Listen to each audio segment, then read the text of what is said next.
Alternative Dig Talk. Real issues, real talk. Nze omubejja luwedde Lilian mbaniriza maka gaffe amajja era nga wano wetugenda okuba nga tukolera programu yaffe emanyiddwa nga The Voltage gaba masanyalaze gennyini era nga twogera ku bintu ebyenjawulo omwo nno mwe muli ebigenda mu maaso mu ggwanga, ensonga z'ebyobufuzi n'obukulembeze bw'eggwanga Uganda, twogera ku nsonga ez'abavubuka, eddembe ly'obuntu awamu n'ebyenkulaakulana. Togisubwa buli lunaku olwokutaano eba ssaawa emu ey'akawungeezi paka ssaawa 3 ez'ekiro. The Diaspora Link buli lwakuna ssaawa 11 paka ssaawa emu ey'olweggulo ye program gye tukuleetedde wano ku Alternative Digital Uganda. Tugenda batutunulira embeera z'Abannayuganda, baganda baffe, bannyinaffe zibawangaaliramu mu mawanga ag'ebunaayira. Bangi banyigirizibwa, bangi bakosebwa, bangi bayisiddwamu amaaso. Naye tugenda batutunulira engeri gye tusobola okulongosaamu embeera zaabwe. Tugenda kuba tulaba abo abakwatibwako abateekeddwa okuba nga balongoosa embeera zino eno. Tosubwa buli lwakuna n'omuweerezaawo Nixon Segawa. Hello everyone, my name is Abdulatif and I welcome you to the Hotline Show here at the Alternative Dig Talk as we discuss issues of national importance. Join us every Monday 7 to 9 p.m. and see who will be occupying these seats here with us. Keep it Dig Talk, real issues, real talk.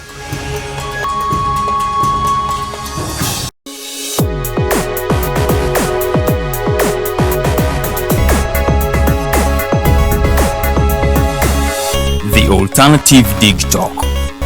Real issues, real talk.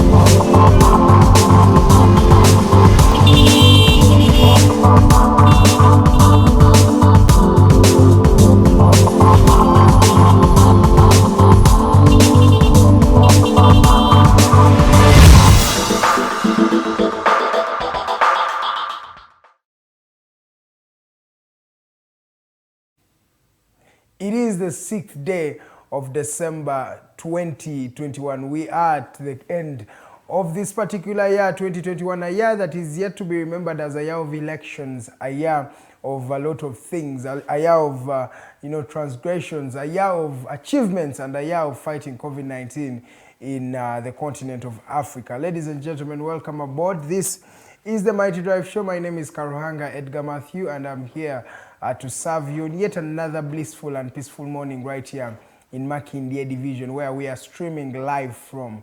Yes, that is Lukuli Nanganda Road. That is where our address is as the Alternative Dig Talk. In conjunction with the Alternative Uganda, that is where, or this is where we are actually found. So we are streaming live. That is on Facebook. And the page is the Alternative Uganda. And we promise to break down having a conversation with this country. And that is what we do every day from Monday to Friday. From 7 a.m. to 9 a.m. we are here breaking down and having a conversation with Uganda. Good morning to you, and if you feel free, just tell me where you're watching from. Are you watching from Uganda? Are you watching from the capital Kampala? Are you watching from diaspora? Are you watching from South Africa or any other platform or any other place that you're watching from? So feel free to just tell me where you're getting us from. And of course, what do you anticipate in this particular week? What do you want to fulfill? And maybe anything that you feel you would want to tell us, just feel free to just log on to our social media platforms.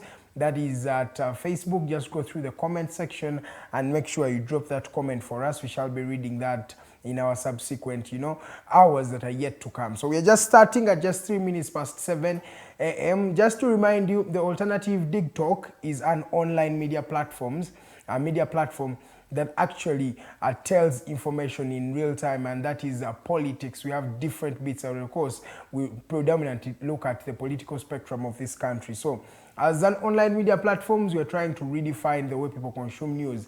Some people are used to consuming news at timely basis. That means at 7 p.m. and they'll have to sit on TV and watch news or watch information from there. No, for us, we are saying we are tapping into the future, and the future of media, of course, is digital. So we are looking at the digital platforms. That's why we are an online media platform. And we tell stories in different ways. We do a lot of things. We do live streams. We do, show hosting. we do panel discussions, we do a lot of things as the Alternative Dig Talk. And of course, if you feel you want our services, you can just call the producer. I've read you his number before, but I will read it again right here. The number is 0701 800-212. That is the producer of the programs director of the Alternative Dig Talk, Mr. Arnold Mokose Anthony, and he will make sure that they help you. Do you want to advertise your product? We do product advertisement. Do you want to live stream an event? We do that as well. Do you want to hold a book launch?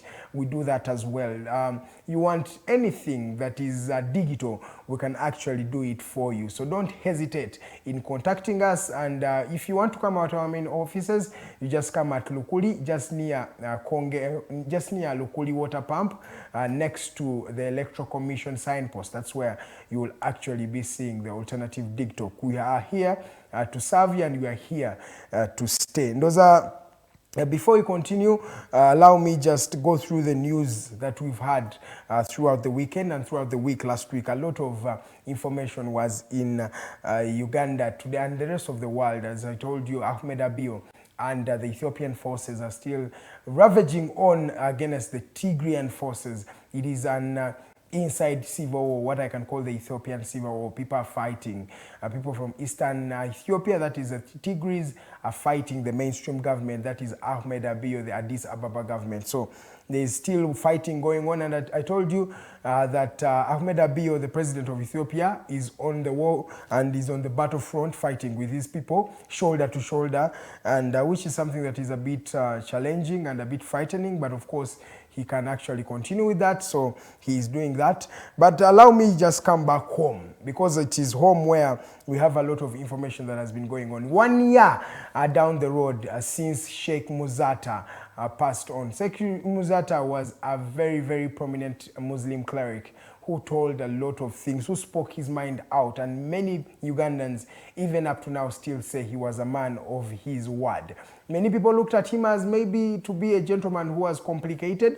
Others appreciated him to be a person who actually spoke the truth to power. And Sheikh Nuhu Muzata passed on last year, 2020, that was in December on the 4th. And today, as we are celebrating the 6th of December, we are remembering this gentleman. And of course, there was a dua that was held at his home for him to make sure that maybe they remember him and they remember his deeds as an individual, Mr. Sheikh Nuhu Muzata. And so it was there, but different people attended this particular dua, and we had the president of the National Unity Platform, Mr. Kyagulanyi Ssentamu Robert, aka Bobby Wine, was in there, and other Muslim sheikhs were there, and very many people of prominence were actually there to talk about this particular gentleman. This gentleman has actually done a lot in his time. Remember, he spoke truth to power, and of course some people maybe took him to be someone who was maybe self-centered, someone who was aggressive, someone who was outspoken, but he was outspoken in a good way. So many people attended his dua. That was on Saturday, that was yesterday, in fact, the 5th of December, and yes, we were celebrating and remembering Sheikh Nuhu Muzata, a very prominent gentleman. Remember, with him, a couple of other individuals also passed on. We had one other gentleman, you remember him from NBS television, yes, the one who used to do Ensinewe Ngula.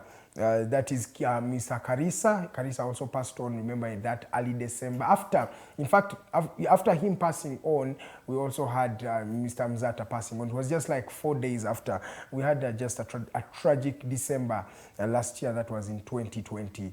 So we are remembering these gentlemen as people of the Muslim faith who actually stood by their faith, and people who actually spoke and also served Uganda in the time they were alive. That means we felt them. So we are remembering, as the Alternative Dig Talk, Sheikh Nuhu Muzata, and of course Mr. Karisa, Sheikh Karisa as well. It was really, they were very strong gentlemen who will always be remembered in Uganda. Now, yesterday evening at around 7 p.m, Entebbe Kigungu zone, the people of Kigungu, that is in Entebbe, actually suffered a fire outbreak. Omuliro gwa walusewo olunaku lw'eggulo mu kifo wali eky'Ekigungu mu district Entebbe, we magiyita, yes, Entebbe municipality. abantu abasoba mu 100 tebakyalina we babeera kubanga mayumba gonna nyumba zaabwe zonna zagwedde olunaku lw'eggulo zadde ssaawa nga emu ez'akawungeezi at around 7 pm.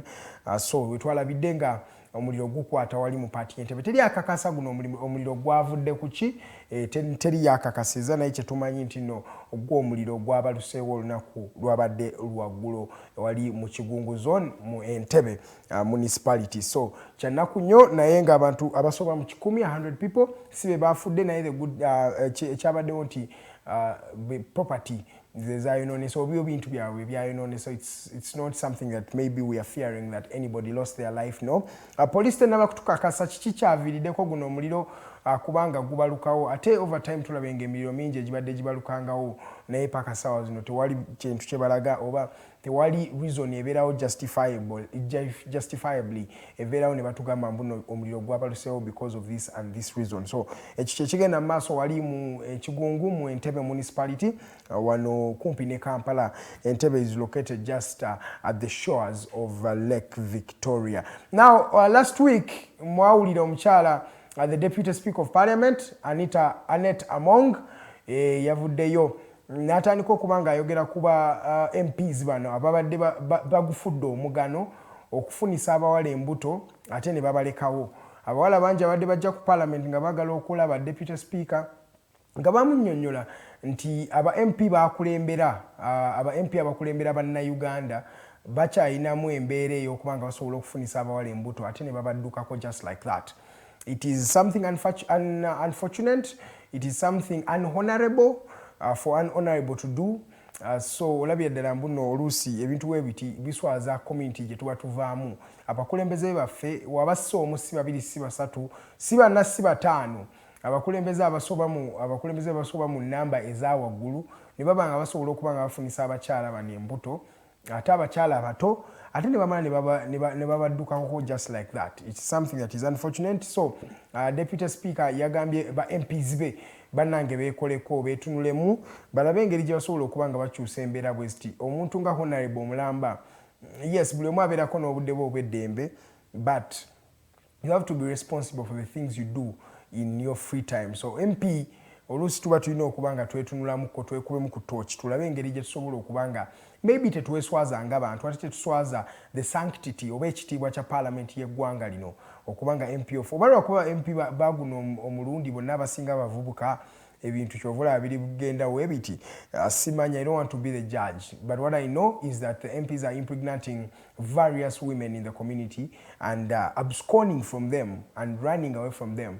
That is what I'm actually meaning. Baddukako buddusi just like that. It is something unfortunate.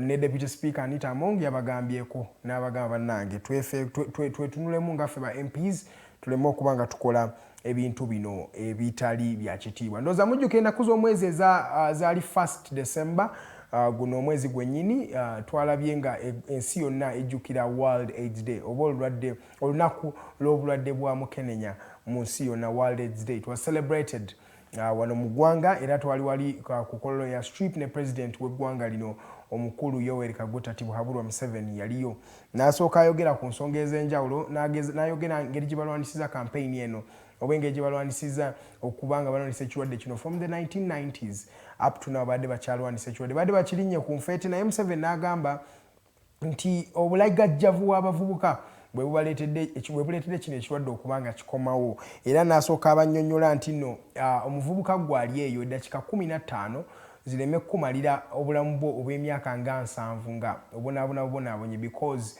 you cannot hold yourself. N'agamba bannange if it's better as the young people you can actually choose to abstain, which is not a crime. Osobola okuba nga obivaako n'osooka owummulamu n'okola ku binaakuzimba gwe ng'omuvubuka nga bw'onoonya omuntu omutuufu. Abamu ku abavubuka basazeewo okuba nga babikola. By the way, these things are practical. Oluusi tuyinza okukiraba ng'ekintu ekitasoboka naye wokitunulamu oluusi kiba kisoboka because there are various young people out there who are actually doing this nga they are abstaining from sex, they are not having sexual relations with any other partner. So why not? Why don't you try it today as well? So President Museveni naye yagambye abavubuka mbu eddakiika 15 ziyinza okutwalira obulamu bwo bwonna ate bangi nnyo bambi betulabye nga in fact n'eddakiika 15 nnyingi eddakiika 5 oluusi nga zidistaminings obulamu bwe gye bulaga which is something that is very, very unfortunate. N'ofunira obulwadde mu dakiika 5 naye ng'obulwadde ogenda kubeera nabwo paka w'oliba ng'owummula. It's not a death sentence, yes, but of course the cost of sustaining life is also there because since you have a disease, you'll always be getting to the hospital, taking a lot of pills. Muzimanyi ARVs bazimira buli lunaku kujjako ennaku zino mulimu abalina ku ssente nga bamira omulundi gumu omwezi, but of course you don't want to be a slave to something nga buli lunaku oba olina okuba ng'okikola. So gw'atannaba kuba ng'ofuna obulwadde bwa mukenenya weegendereze. Obulwadde buno bwakomyewo ate buli nnyo mu bavubuka, ate abavubuka abawala be basinga okuba nabwo. Study bwezityo bwe zigamba, I'm not ridiculing or anything. Study bwezityo bwe zigamba nti abavubuka be basinga okuba nga babulina ate abalwadde abawala be basinga okuba nga babutambuza. So let's be careful ffe ng'abavubuka because nange bwe mba njogera ebintu bino nange mba neeyogerako. Ndowooza tuveeko eno story tudde ku story endala. Kooti ya Libya yakkiriza Saif Gaddafi, mutabani wa Gaddafi yali aganiddwa okuba nga yeesimbawo, baamukkiriza okuba nga yeesimbawo. Jjukira kooti eno yategeeza bannalibya nti Saif Gaddafi yali tasobola kubanga alondebwa nga president w'eggwanga lino oba nga yeesimbawo nga president w'eggwanga lino erya Libya because ayina emisango eyo nno mu ICC era mu myaka ndowooza 10 egisembyeyo okuva kano omwama Gaddafi we yakwatibwa nattibwa mu ngeri eyali ey'okuswazibwa mu ggwanga liri erya Libya. Omusajja ono nno Gaddafi yali musajja w'amaanyi, yafuga eggwanga eryo okuva mu mwaka 1969 from 1969 up to 2011. President Gaddafi emyaka 42 era yakulembera eggwanga lino. Bagenda aba NATO ne bajweteka ebigambo nti omwami ono takyali respectinga human rights mu ggwanga lye, ne basobola okuba nga bamulonchingako attack.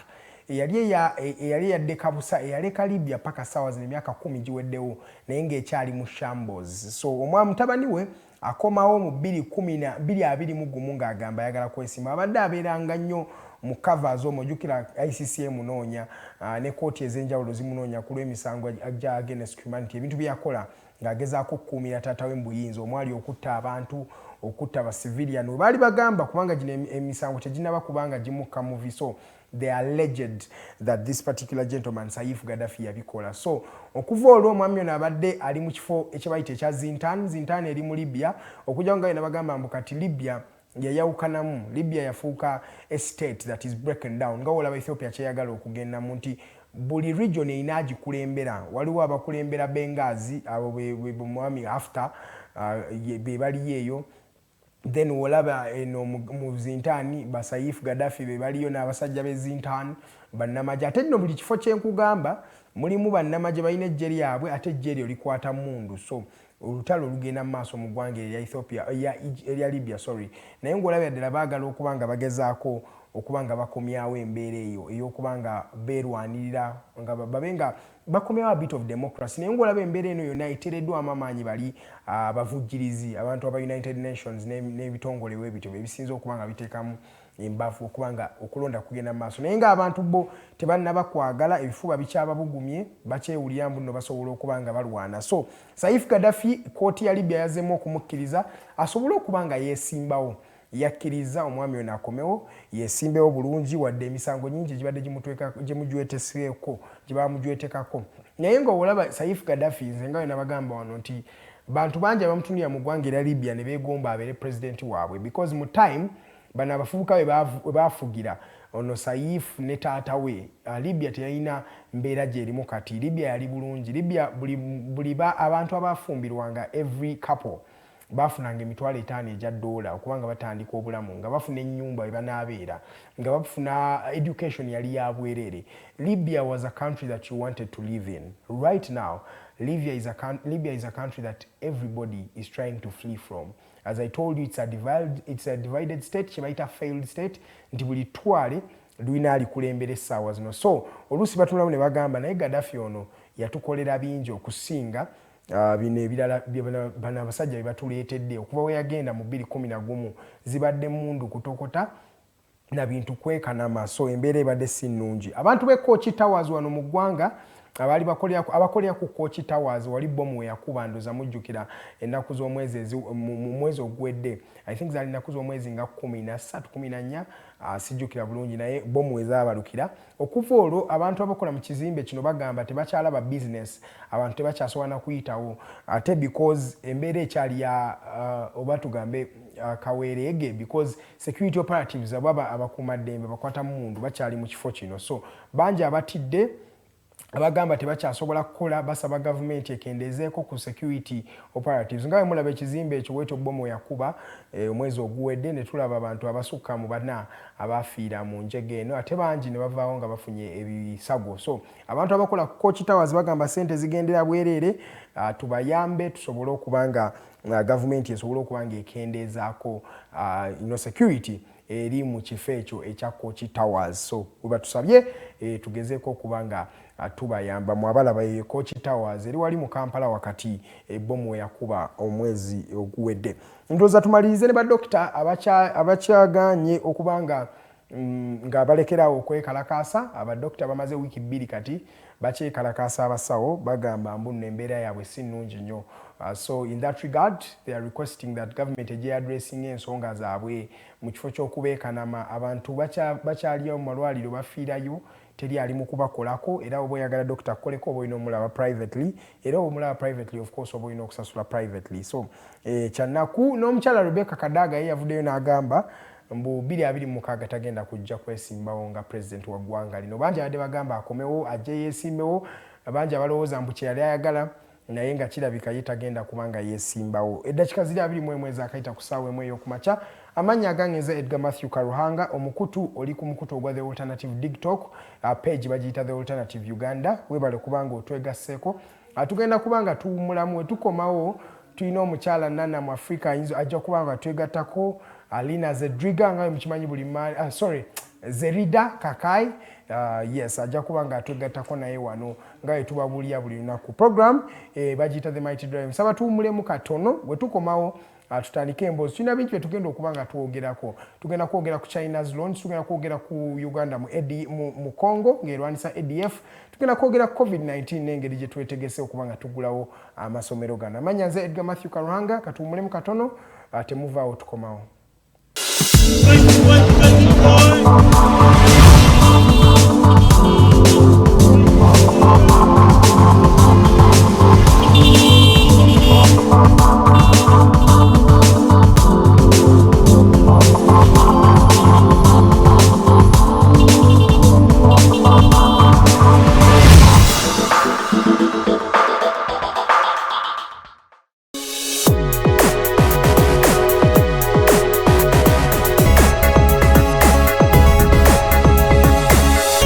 Alternative Digitalk. Real issues, real talk.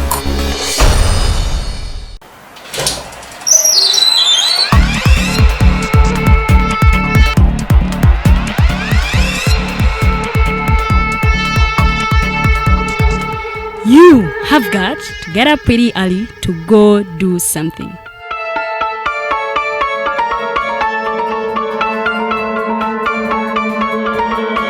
We are the Alternative Digitalk.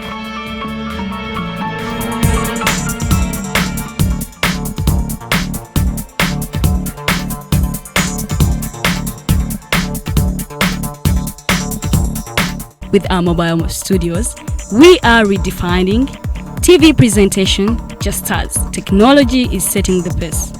We are blending our approach with fresh, perspectively designed breakfast show, The Mighty Drive, informative and entertainment show, exclusive and live interviews. We President Museveni wadde juzi namulaba apima akawunga kilo 2 tasobola kalya nini bwaba alya kilo 5 oyannema okuliisa eggwanga ne bwe limundekera.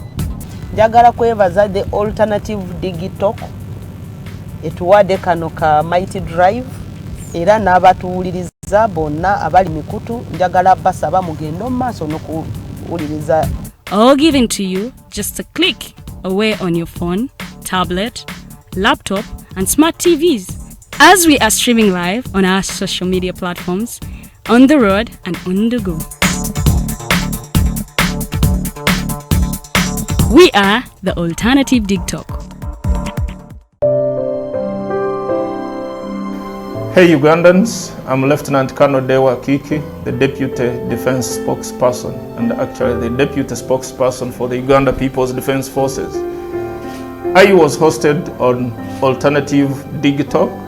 I encourage all Ugandans that this is the way to go. Always watch, participate, give your views and ask questions on Alternative Dig Talk. Dig Talk, the way to go.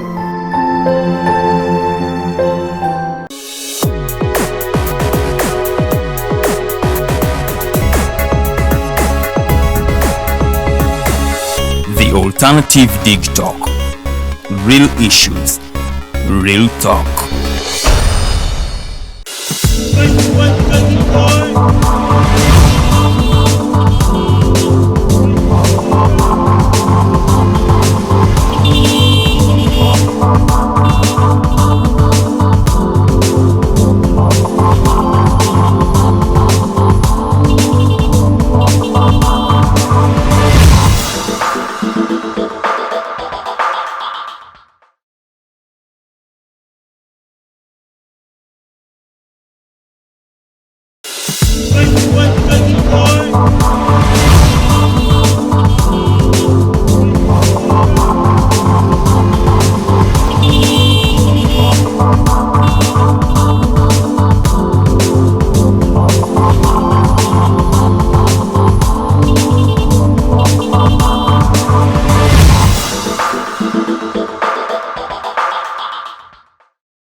Yes, 26 minutes past 7 a.m. Good morning.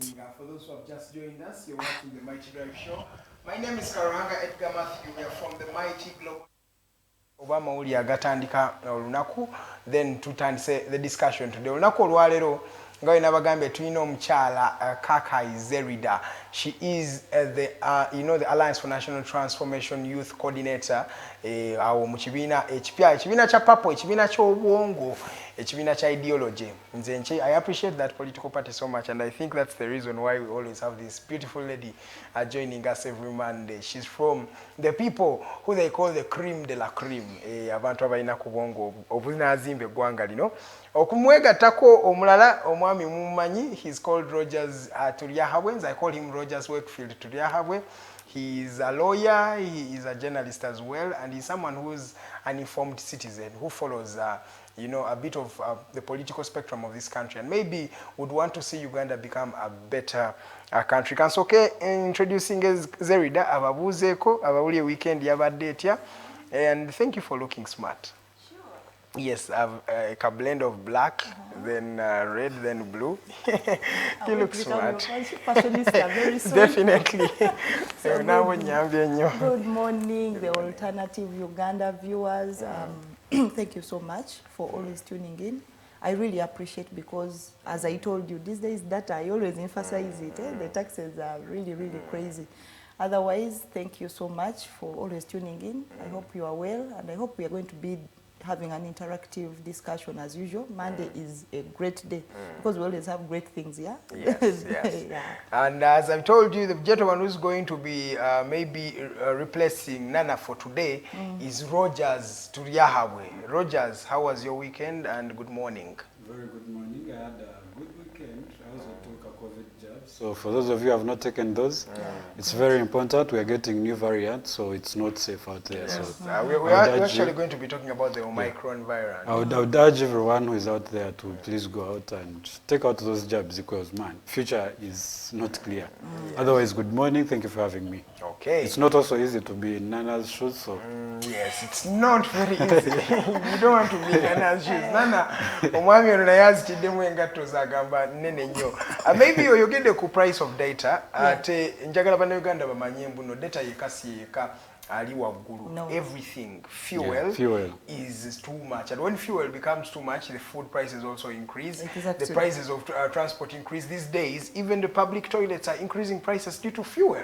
Are you serious? I'm telling you. Do we use cars to go to toilet? That's the thing. How is the fuel connection connected? I should join that I was business. here yesterday I was somewhere and this gentleman was telling me that the prices of toilets bazongeza mbu yagenza okubuuza nti why chiro imuzongeza mbu amafuta kanene yebuza do I need fuel? Does it need fuel?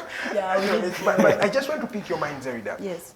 On these increasing prices, what does it mean to Ugandan out there? Tuvude mu COVID-19 bili abiri mugumu ne bili abiri aturavejinze nnyo banna Uganda bakabye naye kati ate wetukogerera nga mafuta gekanamye bili abiri mugumu nga atayingira bili abiri mu ebiri.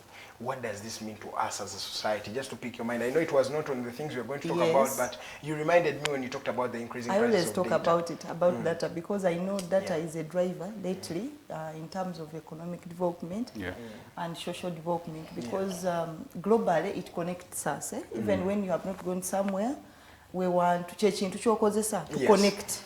So first of all, I want to appreciate that globally the pandemic affected all economies. However, when we come back to the local situation, it's like Ugandans, I don't know, leaders take advantage of certain situations. You cannot tell me that data or fuel, okay, let me talk about fuel, because fuel is an engine, as I said, I think in the last show. It's an engine of development. It's an engine of pricing, because as you said, it takes every sector in terms of transport, you know, So you cannot start increasing taxes. Moreover, in the middle of an economic year, when you know that people are struggling to recover. Chembade ngamba, tosobola kuongeza mafuta mu makati g'omwaka gwa, how do they say it? Economic year, how can I? Omwaka gw'ebyensimbi. Omwaka gw'ebyensimbi. Tosobola kola ki kukikola because people are just struggling. Bali mu kugezaako okwedaabulula. Babadde mu lockdown 2. Ebintu kati bya COVID abalumye abantu bafudde abantu babuliddwa emirimu because now you say abafudde we always know that that is our end life of death naye kati waliwo atalina mulimu as we speak right now they lost a job balabirira abaana n'abakyala n'abaki you find that the burden gyalabirira nnene naye kati ate ebintu byeyongedde kubanga ekijanjalo ky'obadde ogamba nti kale sirina za nnyama oba zaki ez'enkoko let me buy ebinyeebwa oba beans naye kati okuva mu farm okubireeta the price is high ennaku zino bw'olaba price y'ebijanjalo price y'ebinyeebwa it is almost the same price like what? Like meat. Kati newebuuza omuntu wa wansi nga Zerida onaalyawa.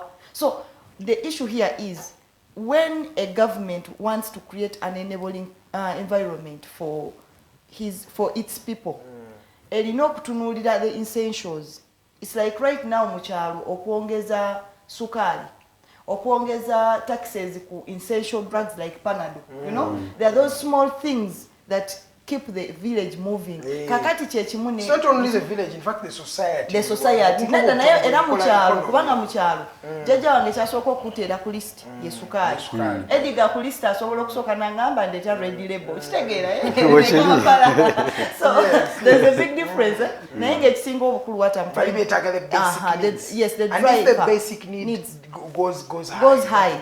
Then you are affecting the society. You are affecting mostly the lower income earners. So taxing and pricing, actually yes, we have an open economy in Chimanyi, it's a free economy, but the government has the mandate to regulate it. That is what I was going to ask you. Where does the government come in? No, it can regulate the pricing. Number 2, it can put tax waivers ku bintu ebiri essential.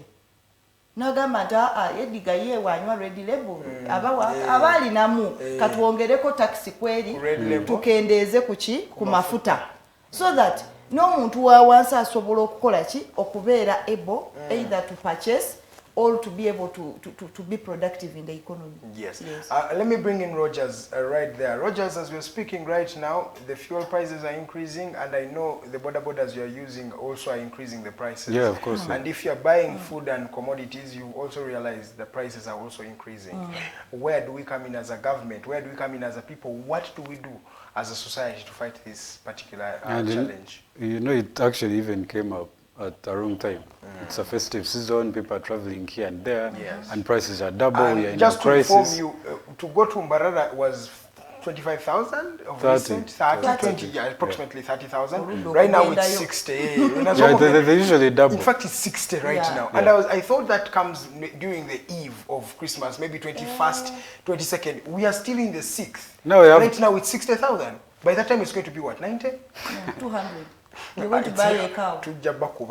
Okay, but what I think, Yes, for the raising prices, first of all, it's a global thing right now. It is. From September, crude oil has been up. Like it has been increasing across the world. So for some reason, somehow, it is not a thing that government can entirely control. But when Nabanja was asked, she also said, you know, we have a liberal economy. People can, you know, make prices for themselves, which I think is wrong. As much as we can't control, the government has a stake in this. They have a percentage, at least they think they can make. We know, of course, they are getting taxes from that. But at least we would also try to margin that and see that people are getting that which they can afford. We are in the middle of the crisis. People have lost jobs. We cannot now run into another depression of fuels that people are going to just give up their cars and start walking here and there. And you're trying to do social distancing, how is that going to help? So I think it's also upon the government that they have to play their role. How do you actually reach this point of liberalizing the economy to that extent, that people set their own prices, companies set their own prices? The fact is, globally, it's a trend. Yeah. That to let the stakeholders price for themselves? Yes. Or like they exploit the people? No, it's a free market. Yeah. Like pricing is affected by demand and supply of a commodity. That's right. I think that is basic economics. But that is the law of competition, I think. Yes. Now, the only issue I have with our country is that they do still have a mandate to regulate. Yeah. That's why we have regulatory bodies, number one. Number two, I saw an article, I think last week, where Katumba Wamala, the transport minister, was saying that tax fares, transport fares should not do what? Should not increase. Kati nenebuuza, ogenda gamba musajja wa taxi oba wa boda oba wa basi, nti toyongera transport. Naye nga togambye wa pampu ya mafuta. Kukendeeza mafuta. Okitegeera. So what is that? That is just hoodwinking people. That is PR. The issue should be, let's table this in parliament. Bwe tutuula tugambe nti okay, now globally amafuta geeyongedde. Bwe gaba geeyongedde oba gavumenti ebadde efunako maybe nusu 10 buli lita. Kati tusaze tuze ku nusu 4, nusu 6 luno tuluwadde abannayuganda lukendeeze ku pricing kyekyo ekisoboka. N'ekirala, when you look at their indicators of money losing value, and we are in those indicators, one of the indicators is that prices rise. Yeah. Kakati saawa zino ate money is in saturation. Naye obuzibu bwe tulina nti sente nyingi nnyo ziri mu bantu. Naye ate omuntu agenda kwebuuza izeridde oli mulalu. Ffe tetulina sente. In Uganda, sente ziraga ziri mu bantu. Naye teziriimu. Lwaki? Abantu batono nnyo be balina sente zino. Income inequality ziri. Nti sente ziri mu mayumba gaabwe bazikolera ne faani. Okitegedde? Bazisprayinga. Kakati gwe mu Bank of Uganda kiraga sente ziri mu saturation. Zitambula mu bantu. Naye nga sente ate ziri mu bantu nga 10. So that is another issue that we have. So at the end of that day, bw'otunuulira economy, nti ebintu ebimu, you have to stabilize prices as a government so that your money still has value. Number 2, you must regulate the saturation of money. Okitegeera? Naye kati abantu bwe bakwatanga sente mu kilo mu bikutiya ne baziteeka wansi w'ebitanda ne bazizimbira n'amayumba ne zibeera omwo. Yo system ebeera ga nti sente ziri mu bantu naye nga waliwo abantu abatono abakola ki? Abazirina. So that is the issue. Okay. Olwana bali mu complaining ati oluzungu lutususeeko Rogers mu Luganda olulungi simanyi obona asobola okulwogera. Njagala osoko tubuulire Zerida byayogedde in order to okuyamba redefining the economy. Olowooza tukikole tutya nga eggwanga nga tumaliza tugende ku topical discussion endala. Okay. Oluganda is another issue, but as Oluganda. Okay, nze kyendowooza. Yes, sir. I think Zerida to some extent is right. Kubanga ebintu byonna ebibeerawo government ebeera ne stake in them. So anti-minister avuddeyo n'agamba n'ayogera omanyi ennaku zino government is a person kasita minister avaayo n'ayogera aba ayogedde systems tezikyayogera. Nalabye gundi ani Nabbanja nga bwe bamubuuzizza n'agamba ani minister wa energy and whatever Nankabirwa mbwajja kujja explaining why this is happening to the parliament, and some other gentleman from the same ministry was saying that, you see, if other commodities prices were low, this wouldn't be so high. Nga tuwas manya scenarios de Mombasa ateba tekamu sente nyonjo okuveri okujja eno. So those other things even influence the prices of fuel and whatever. So I think government just tekoze gwayo. It's just letting loose. Baja bali kwa liberal economy manya we are in capitalism, so people can determine prices and the market. But I think they are just not doing their work.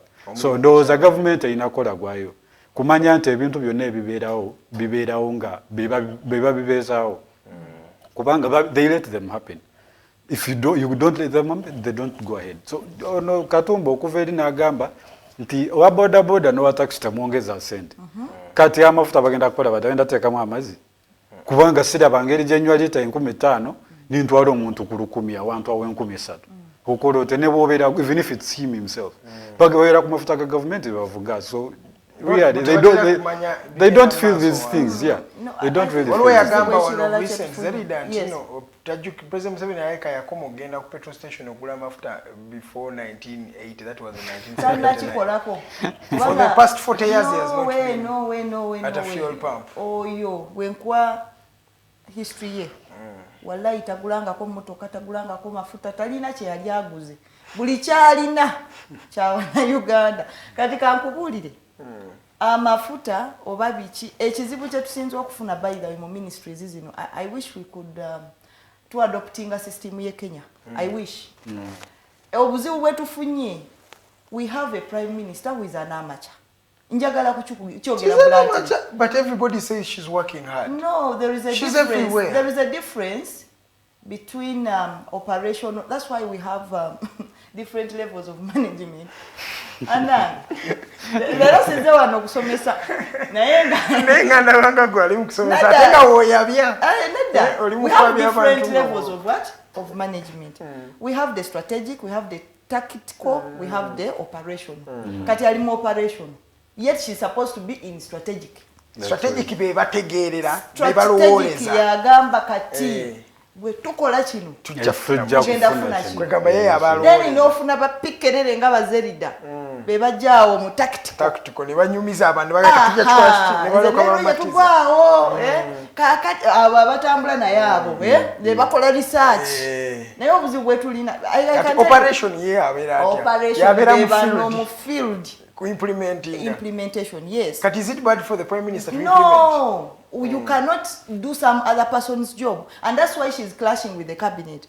Katika nkubulire, not only her by the way, sagala bantu balowooza I'm picking on her, but it's a fact.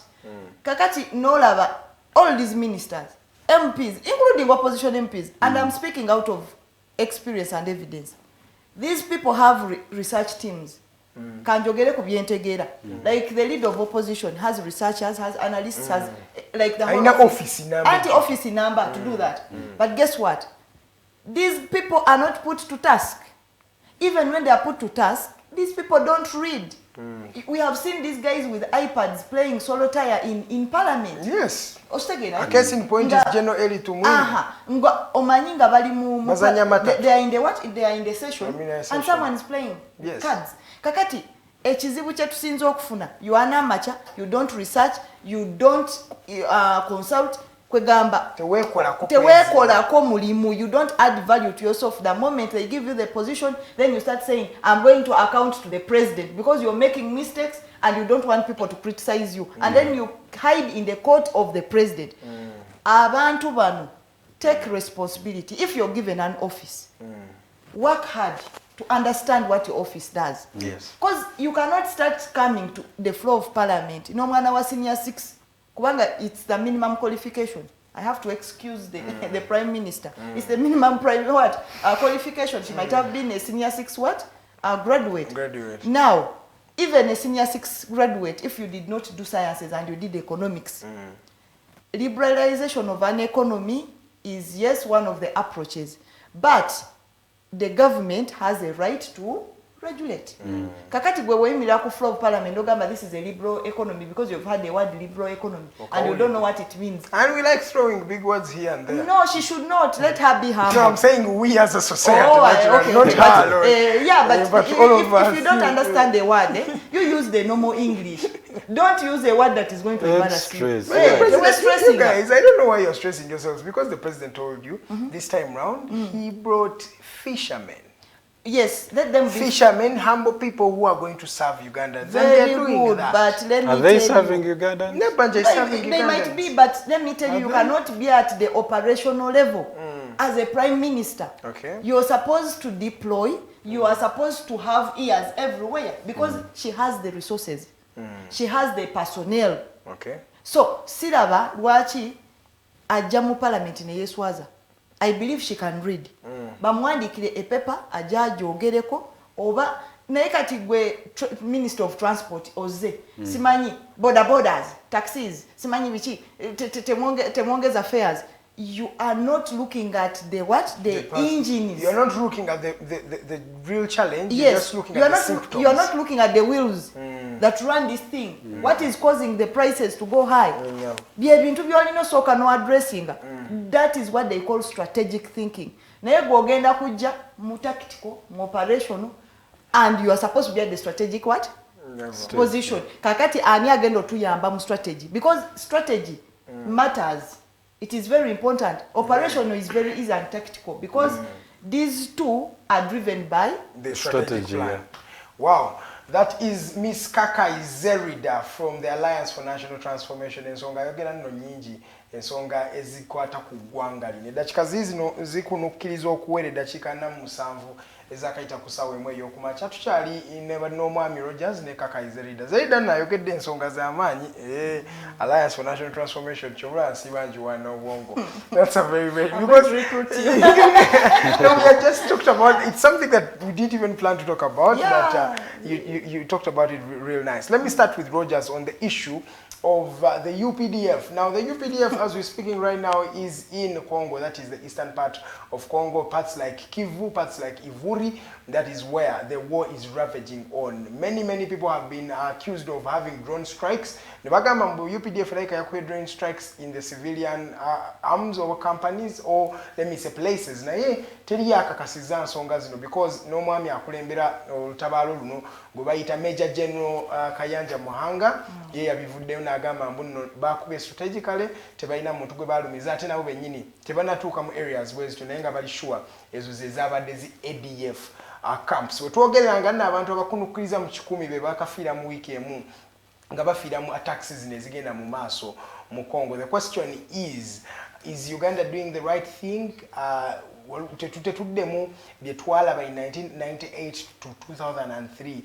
Up to now, Uganda is still paying the burden of things that happened 20 plus years ago. That was in 1998 twaliyoko mu ggwanga lino erya Congo. Aba ADF bagamba mbuno babamaze amaanyi bakafuvugaza camp ezenjawulo ndoza zirinnya according to Major General Muhanga n'agamba bakafuvugaza camps nnyanja n'agamba tebagenda kubanga bawummula paka nga aba ADF babajje mu ggwanga lino erya Congo. In fact, n'okubanga bamalirawo ddala. Ndoza ngenda kupicking the mind of Rogers, we as a country, as Uganda, mu lutabalo lwe tuliko luno okubanga tunoonya ba ADF abeekanamye abeekwekese mu ggwanga lino erya Congo. Are we doing the right thing? Are we doing everything okay? Or there's still a bit of laxity that is missing out? Yeah, we are doing the right thing. I want to believe we are doing the right thing. For one reason. First of all, it's, you know, the Baganda have this thing of and you know the enemy that you know is you know how to approach. Do we know this enemy? I think, I like to think we do. That is if our intelligence is serving us right. Because they said if these guys came out and took, you know, they said the bombings that were happening here, Baga and Bambo, they should be a part of those. So if they are, there's every reason to do that. Yeah. And as countries that are friends, that are neighbors, I don't think DRC is in the In fact, we are working with DRC in this particular campaign. Exactly. So I think it's important that we do that. Except now the issue was, why did they not inform the government? That is why some people are saying maybe there's some other ulterior motives for Uganda into this whole matter. Which for some reason I want to agree. The executive made an executive decision and sent troops to Eastern DRC without the consultation of Parliament. By the way, yeah, isn't that, as a lawyer, isn't that a disgrace to our constitution? Okay, yeah, it is. First of all, it is because the constitution under, is it Article 124? They talk about under what circumstances can a country declare war on another state, or in matters like this. But they also say that they have to inform the government, the parliament, before they go. Yeah. Where it is not possible, they can attack and inform them before, as soon as possible. Yeah, as soon as possible, like before 72 hours. Yeah. Yes. So which I don't think they have done, and they have come out every now and then. I saw this gentleman Felix Kwaije the other day on Frontline saying, "But we will inform you." The Minister of Security actually knew, but the minister is not a representative of the whole parliament. And in fact, they informed just because the way they inform these days. Don't we have formal ways of informing people, like maybe letter, but parliament letters or addressing something like that? Because as a you cannot just post on your social media platform as Brigadier Viekwas and say, we have launched a strike. Yeah. Now, Parliament just got to know like every one of us. You're working out your head so much. Let me tell you something. Ekisoka. Parliament, mugenda kwebuza ku Parliament. Yaffe yeggwanga lina bannayuganda gye baalonda. Bannayuganda tebalonda Parliament nnyabo. Parliament. Wama Parliament ekomberera executive. Parliament yennyini yawaayo obuyinza mu executive. That is the fact. Kakati bweba yawaayo obuyinza, why is it complaining? No, let me tell you, if there are standard procedures of Parliament, because that is it, it's there. They have that particular booklet of procedures and regulations. Yes, rules of procedures and regulations in Parliament. Even the dress code, everything is there. If a minister who is a first lady says, I want all of you to take a COVID test, you come to Kololo, you even shift venue. And don't come with your phones, please. And don't come with your phone. I say don't do this. And then you accept. Why do you think they will consult you? You understand? Number two, when we had this whole COVID, management, they were not involved. It has been they were actually asking for money. Yeah, they requested for 10 million each. No, they said it's not enough. Bagamba teziba mala. Nenga waliwo omuntu anonya nusu lukumi to survive. Yeah, that's right. So, is it even pro people? Or they just wanted also to be part of this operation so they can get some money from it? No. We need to understand. Are they coming to be selfish?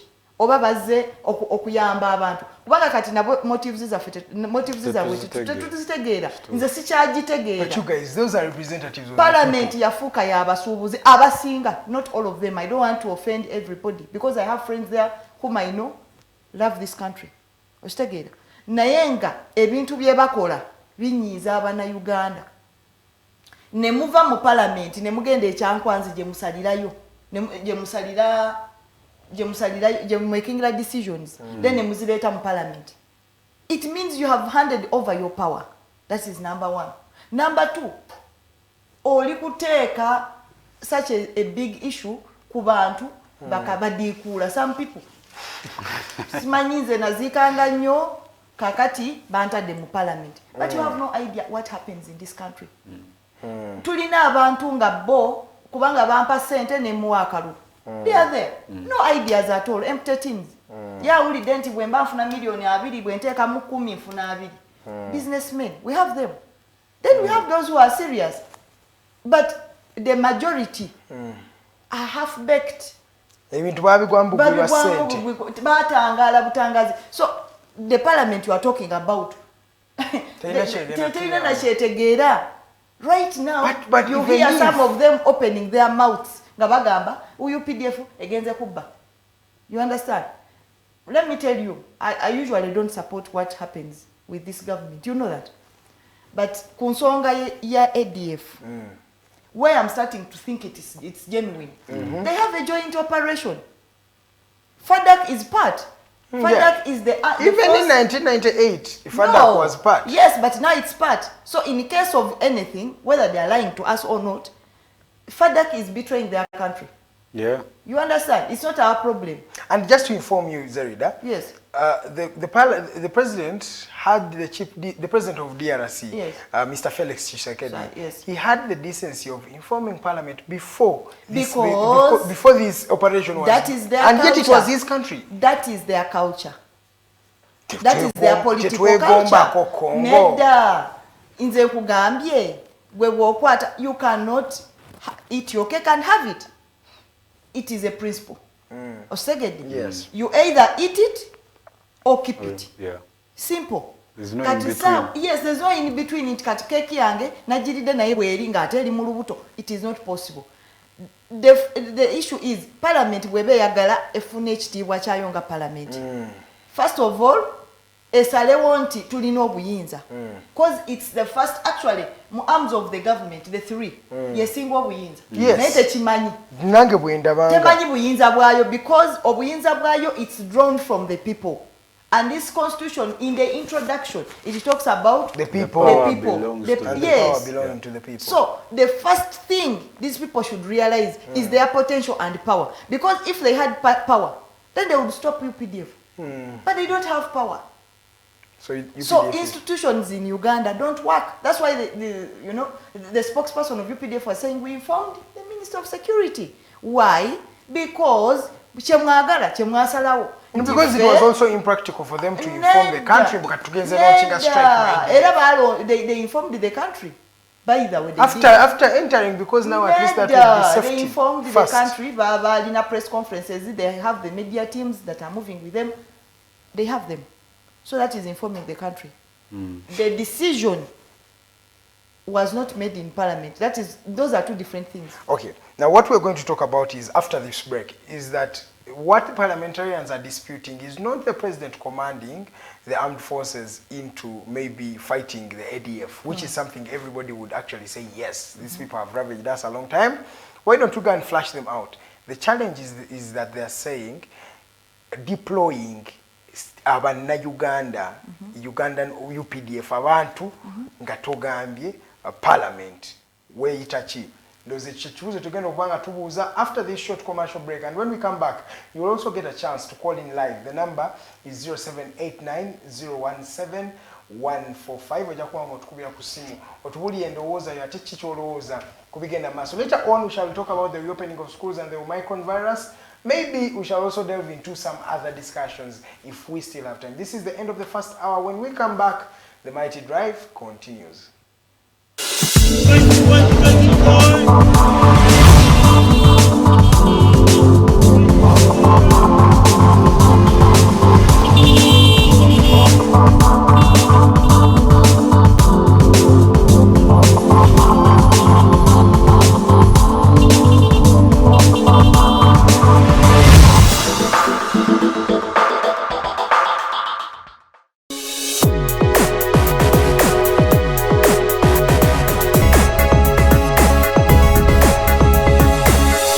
Alternative Dig Talk. Real issues, real talk.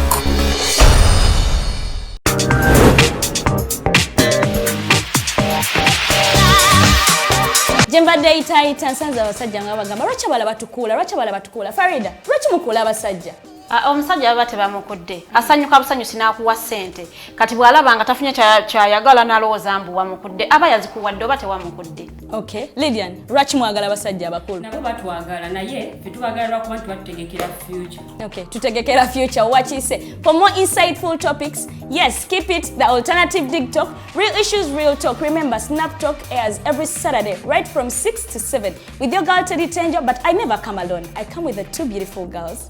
Lydian Luwede, the princess. Meanwhile, we have a new home. I'm super excited. What do you think of our new home, Farida? I love it. Lydian? I just love everything. Yes, let's keep it the alternative dig talk.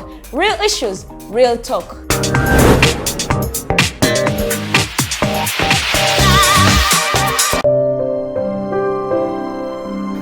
Hey Ugandans, I'm Lieutenant Colonel Dewa Kiki, the Deputy Defense Spokesperson and actually the Deputy Spokesperson for the Uganda People's Defense Forces. I was hosted on Alternative Dig Talk. I encourage all Ugandans that this is the way to go. Always watch, participate, give your views and ask questions on Alternative Dig Talk. Dig Talk, the way to go.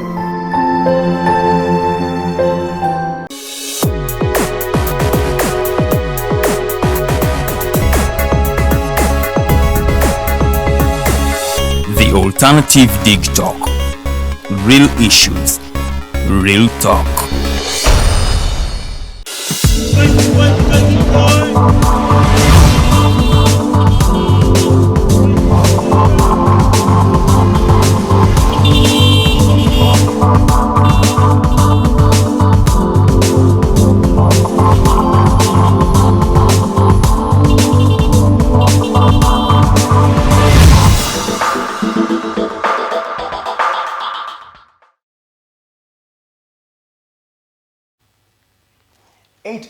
Is the time right about now. We are streaming live from Makinde Division in Lukuli and Nanganda. You know, that's where we are located as the Alternative Dig Talk. Ladies and gentlemen, welcome everybody who's just joining in right about now. We're talking about different things. We first talked about the increasing fuel prices in the country and in fact the increasing prices of commodities, not only fuel alone, but each and every commodity is rising very much and tremendously. And now we're talking about Uganda's invasion in DRC Congo. We're in the eastern part of that country, that is Ivuri, and some other parts in that particular country. War is ravaging on, airstrikes are going on.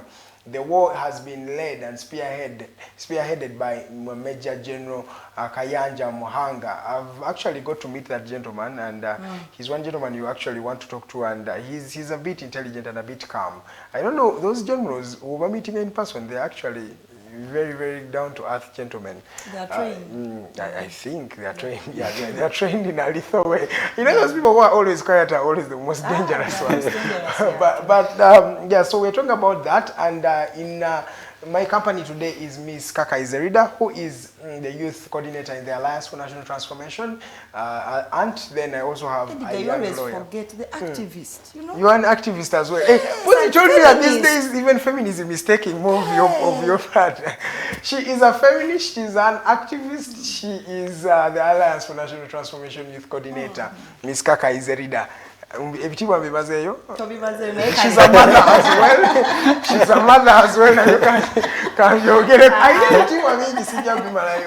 ono ye omusajja munamateeka ate munamawulire wanalaba ensonga mu ngeri ez'enjawulo. So as we are still speaking, Zerida, yes. I was telling you about MPs boba ekintu kye disputing ky'ekyokubanga aba Ugandan armies oba abanna Uganda bakwatiddwa ne basitulwa ne batwalibwa mu ggwanga lya DRC nga toyogeddeko na parliament, whereas nga ogamba muno parliament eno obuyinza bwayo buwaddeyo.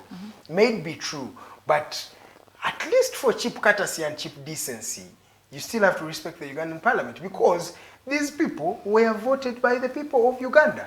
Okay. Kati babadde ba complaining anti bwe babagamba bakole ki? Simple. I don't know. You have to also think parliament. You know, I'm not going to waste my time talking about this parliament. But this parliament is better. My thought? No, actually. Isn't it the better one like okusinga ku ya last year because ya last year ye obuwumbi obwekumi. Eno parliament yabavuka aba NUP opposition winanga. Abana ba NUP winanga 10 opposition wijuza. Kale nze nkugambye ekigambo kimu ebimu nze nakugamba sometimes Edgar ebintu ebimu sibyogera on air because sagala kumala mba na Uganda man. Naye ngensooga esigadde eriemu. Nze kubulira. If I start I told you get a day. Era twaline nina I think. Nana. Nekugamba gwe funa olunaku. Tugambe we do name and shame ojja kutya. Kati sawa zino parliament nkwegayiridde. We should not waste our time because the fact is bwe babadde ba complaining about the reasons chi. Ntino first of all Somalia bwe bali batwala abana bafe Somalia bayogera woki. It has been ongoing. Amajega fe bwe gagenda mu Central Republic. What did they do? Nothing. Okitegera. Bwe gagende Sudan. We have been in the center of mediation between the two parties. Kati bakola wochi. And we are still actually the center because usually the mediations sit here in Uganda. Kakati ebintu bino byonna bize bibeera when something abnormal happens for the first time and it continues happening, it becomes normal. Kakati batuleke. Right now they are in an operation. Bambi, I pray for the UPDF. There's nothing we can bring back now. Yes, I pray for the UPDF that ADF is flushed out so that we no longer see bombs in Kampala. Because for me, I am waiting for UPDF to come back and say it is successful. The mission was successful. We flushed out ADF and then I see bombs in Kampala. That is when I'll talk about them. But right now, these are Ugandans who have committed themselves to sleep in the bushes of Congo. Who are sleeping hungry sometimes, who are walking miles and miles of what? I was looking at some of their images and they were a bit saddening. Yes. The way they look. Umanyi, there is a way war has a look. It's terrible. It is not a and then look. I saw Congolese stoning UN vans. Even the Congolese, I think, are tired. They were not informed. You guys, not informed. Not informed. They are tired of war. Yes, they have. And I saw a report as a feminist now that every hour 42 women are raped in Congo. Yeah, that is serious. 42 women are raped every hour. Every hour, just because of the insecurity and ungovernance of the country. So, if this is going to help, because ADF does not only disturb Uganda, it also disturbs what? Congo. Yes. So, if it is going to help to bring a change that a woman will have dignity, I am for it. That's why I'm saying right now, I cannot be a critique on a mission ongoing. It will look like I'm just biased. I am just someone who has no brain. Teria yagala obutaba na mirembe. So let's pray for our young men and women who have gone to Congo to fight to see that we have stability. If that is what is going to cost us to have what? Stability. The only issue is when they come back and I still hear instability, that is when that will be a topic of another day. So it's a parliament. I have given my opinion on that. Okay. Rogers, maybe to just speak your mind on the international community. Where is the United Nations? Where is the African Union? Why are they so silent on what is going on in Eastern Congo? Why is it that it feels like this is a problem of Uganda and Congo alone? We've not had any international body talking about these things. Rogers, maybe to just speak your mind. And by the way, just in right about now, Mwami Adama Barrow, the president of Gambia, he has been declared the winner of the 21 elections. You can have alone the Nakuzomwezi abadde satu omwezi guno gwennyini gwa December wali mu ggwanga erya Gambia atwala balina n'ennonda eyawe technique no balondesa bu balls marbles. So you just go to the line, go to Chipipa ekirimu gwoba owagira ekifaananyi kwe kiri ng'okasuka bukasusi kakayinja kakabonga kagwayo eyo so babala bu balls eyo strategy bagireeta because bagala kukendeza ku sente ne bakendeza n'okubba akalulu because kati bina empapula at least obba naye wali akagundi babala kamu tono obuteekawo so ate bakusuba bakozesa buli mwaka like every time they are doing elections kugamba tibono na sente nga basiteeka mu kalulu. They are a population of not more than 2 million people. Yensi esingayo abantu abatono mu African continent. In fact, ne kasike nyini katono kali bordered by Senegal. Kasika like kakengananga Buganda wojiraba. In fact, I think Buganda or just Buganda no gatako ne Bunyoro. So, but it has brilliant people. Very, very brilliant people in Gambia. Bakejjako na chema lile yabafuga kati bafunyo na Damabare ya musikira. Damabare ono kujambuyinza asooka abagamba nti mumpe ekisanja kino ngenda fugako emyaka 3 ntegeka akalulu mu myaka 3. Emyaka 3 kasajja gwako n'agamba nedde ekisanja nkimalirako ddala. Akimalako emyaka 5 kati akomyewo bamuwadde ekisanja ky'okubiri. Omwami Adama. Nosanga yakola bulungi. Yeah. Africa bo bekyusanga anytime any day they change. So kugaliwo okukalula continent of Africa, we have a new president, we have a new government that is in the Republic of Gambia. Gambia is a small country, as I told you. So let's start off. Rogers, where is the international community in what is happening in Congo? Why is it that we are pretending that we are not seeing what is happening in Congo? We are pretending, in fact, as the African Union and the United Nations, that we're not seeing what is happening in Ethiopia. People are dying in Ethiopia. Basically say. It is the same thing that happened in the genocide that was in Rwanda. These people keep quiet and come back after everything is done, and they pretend that they are bringing back harmony to a state. What is happening with the United Nations and African Union? The United Nations, by the way, congratulated, they supported Uganda's move to strike the ADF. But I've not heard them stand up and say, you see, as people, as peacekeepers, who want to contribute to that. Because we are fighting for the civilians or anything like that. ADF has been there for so long. You know, there's just a lot of army groups, rebel groups in the Eastern Congo because of the minerals and the resources. Yes. So these things have been happening over time, for a lot of time. But the UN has always been, it's always there for diseases and malaria and all that, and they never go there for peacekeeping. So I don't know what even that paints a picture. We have African Union. I would say, ordinarily, another person would think that the African Union is supposed to be looking out for the peace and stability of Africa as a continent. Africa. In fact, for Ethiopia, because the Chitebecha African Union, it is like the country. And look at what is happening in Ethiopia right now. Yes. Young kids being recruited to go at the battlefront. In fact, that's even beyond the fight for power. Everybody, the state of emergency was what? Yeah, was declared. Yeah.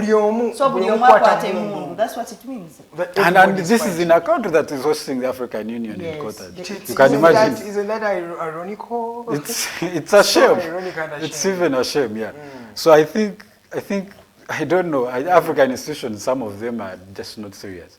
Because honestly speaking, African Union, back then, I think last year, they had this whole campaign for silencing the guns. Yes. But it was majorly among young people. I happened to have the privilege of attending one of those. And all they were saying is, young people are stakeholders in this, and the issues that are happening, those unrests are especially affecting young people and women, because they are majorly the people affected in this. Yes. That was the initiative of African Union. Now, I can't tell you where that campaign ends, because it has not put anything out there that this is how far we have come, that this is the strategy we have to avoid, to silence the guns, like I was saying. And then we have the Ethiopia going into that serious issue on its own, like the very country that is housing the African Union. So I don't know, honestly speaking. We used to say, ani afuge gwanga lino, but simanya ani afuge ensi yenu. Zerida, just to pick your mind, the international community, what's wrong? These people have always been pretending to be unaware of what goes on in Africa until it gets to be done and the repercussions cannot be reversed. And then they come out to pretend like, let me use the word pretend, to pretend that they are doing something or they are helping. Is this actually real help, or we are in a facade? Actually, I want to say that I have just remembered my history of O-level. They came with a cross. Behind the cross was a gun. Yes. That is a statement in history. Now, Tuliwan, I can assure you, all these bodies, most of them are intelligence bodies of certain countries. They come in form of research, how many people have died of malaria, how many people have died of HIV, we are going to give you aid and all that. teri alumirirwa nga tafunamu. That is another question that we should address. Now, that brings me to my point. Nti saawa zino, Africa, because we are not talking about Uganda, Africa should come up with its own agenda. One, we are the biggest in the whole world. We have the biggest market, we have the biggest resources, we have the biggest space, and we have the best environment. And climate. We have the best everything. So we have the best everything. But why are we the last in everything? But the problem is we have been put in a mentality of dependence. When you look at our education, we have also put ourselves, we've given ourselves the mentality of dependence. No. I can tell you, like Roger, nze kankubulire, I'm a mother. Choteka mwana wo, it is like a new computer, software yoyo. Chomuteka mukyekimukuliramu. That's why they say in English that an apple will never fall very far from the tree. Yes. Era bw'otunuulira nti eyo family erimu omuze gw'obubbi. Osegera, it's not the family. It is because the son or the daughter saw the father stealing chicken. Naye nagamba, bwekiba, naye nabba. Naye kati you know in the African setting, omanyi bagamba, abo babaloga, balina omuzimu gwaki? Gw'obubbi. No. It is what you see and what you hear that determines you and the environment you live in. Kati nabadde awo n'endowooza. Zerida is a graduate, you know, in business. She's now a graduate in law. Nenebuuza, nabisoma. Naye, ngojeko law is practical, by the way. Naye business anyway nagisoma.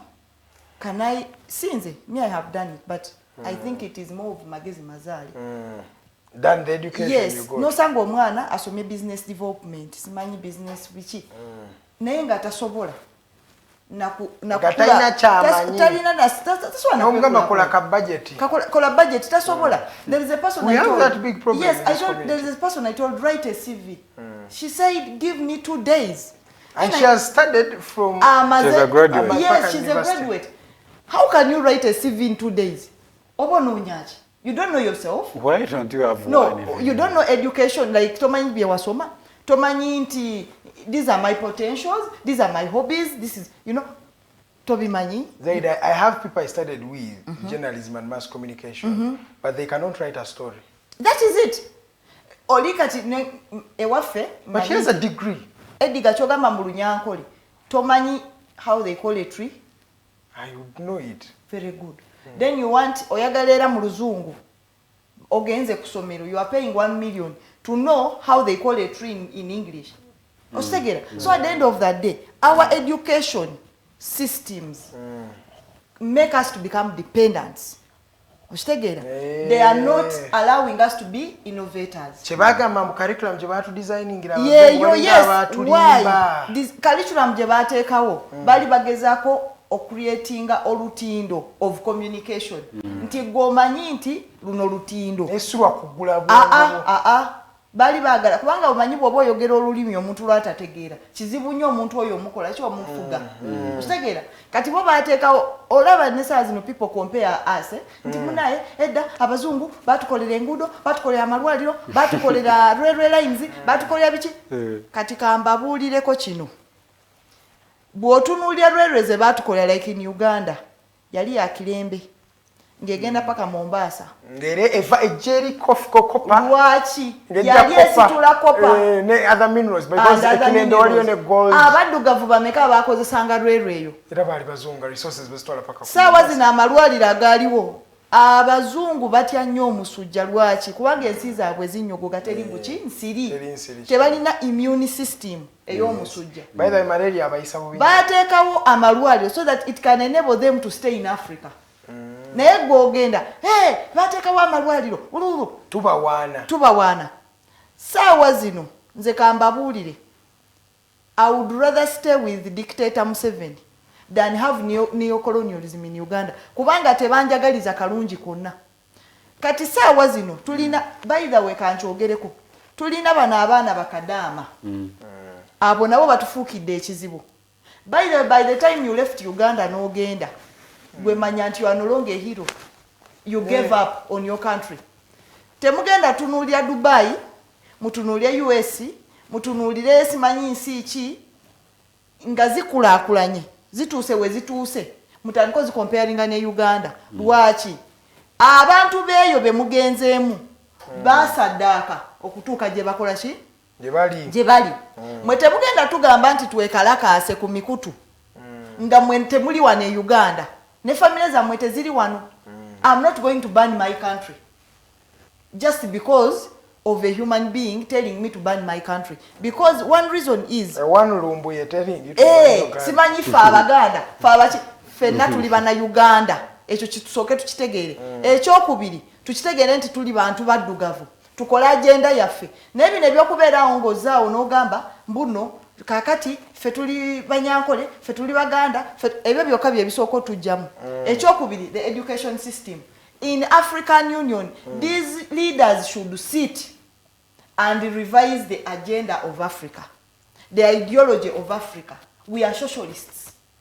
We are not capitalists. Chobola baira bwoba otambula noyita ku muntu agamba mama oyo omukazi tabuuza. You get? In Europe, that is nobody even cares. So that is their culture. Now the problem is we are importing the culture that does not work for us. So it does just when we are. Yes. So we are socialists naturally. Yes, we are socialists naturally. Oita kumunuka tombuzo wa nze wali omukyala yampita nangamba omanyi nti neiba wange takyambuuza oze lwaki nengamba banaye kati okubuuza kyeki but that is us. Yes, and we should use that. Yes. We should use our resources. Naye obuzibu tubeera wano buli omu gavumenti tuyambe era akalulu bwe kaggwa nga tulowooza America yegenda okujja netuyambe naye erina ebizibu byayo. Uganda erina ebizibu ki byayo. So UN tujera African Union etuule esalewo nga bwe walaba bayekowa bwe basalawo ku nsonga za Guinea okitegera and there is stability in Central Africa. Even they've done the same thing with Chad. Exactly. That is what we should do. Naye okubeerawo ne twetunuulya ne tugamba nti there is someone going to solve our problems. No. Ekyokubiri, let us stop comparing our continent to other continents. Tutandike okugamba how does this work for us? Tutunuulira ideologies zaffe, tutunuulira obuwangwa bwaffe kubanga obuwangwa bwaffe. You see China. Mumanyi nti no like in the 2000s, early 2000s. I was a kid. We used to have magazines of China. Nenga buli kimu bakiwandiisa mu China. Gaye babiwandika mu lulimi lwabwe. Naye nga olaba ekifaananyi. Nenga of course China osobola okisoma ekigambo China. Naye nga ebisigadde biringa Lwarabu tebitegeerekeka. Ng'osanga bajjajja batimbye ennyumba yonna China. Okitegeera? Naye nga saawa zino China is a superpower. Musaawa zino naye nga ekozesezza its what?